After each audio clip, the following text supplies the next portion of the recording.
গত ১৫ বছর ধরে সাবেক পররাষ্ট্রমন্ত্রী ডক্টর হাসান মাহমুদের পরিবারের দাপটের কাছে অসহায় ছিল চট্টগ্রামের রাঙ্গুনিয়ার মানুষ। ক্ষমতার প্রভাবে তার ছোট ভাই এরশাদ মাহমুদ দখল করে নেন বন বিভাগের ১১২ একর জমি। জলাশয় থেকে পাহাড় সবই দখল করে পরিবারটি। গড়ে তোলেন রিসোর্ট, খামার, বাগান সহ নানা স্থাপনা।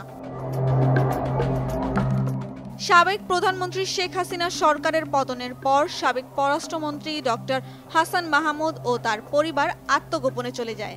এখন এসব জমি দখলমুক্ত করতে অভিযানে নেমেছে বন বিভাগ। উক্ত জায়গাতে বড় আকারের একটা পুকুর ছিল, পুকুরের পাড় কেটে দিয়ে পানি বের করে দেওয়া হয় এবং অত্র পার্শ্ববর্তী বিশাল এলাকায় এখানে এরশাদ মাহমুদের মহিষের পাল ছিল। মহিষ বর্তমানে নাই। আওয়ামী লীগ সরকার পতনের পর উক্ত এলাকার আশপাশে 10টি নতুন ঘর ওঠে। নতুন ঘরগুলো বদ্ধ ভেঙে উচ্ছেদ করা হয়। বন বিভাগ সূত্রে জানা যায়, ২০০৯ সালের পর থেকে প্রভাব খাটিয়ে বন বিভাগের মালিকানাধীন একের পর এক পাহাড় থেকে শুরু করে জলাশয়, সমতল ভূমি সবকিছুই দখল করতে থাকেন এরশাদ মাহমুদ।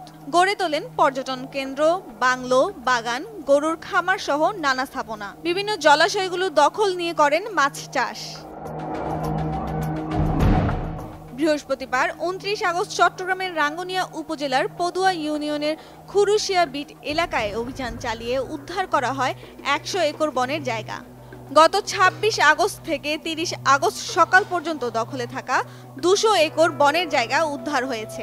এভাবে পর্যায়ক্রমে গত ১৫ বছর ধরে তার দখলে থাকা বনের সব জায়গা উদ্ধার করা হবে বলে জানান বন বিভাগ সংশ্লিষ্টরা।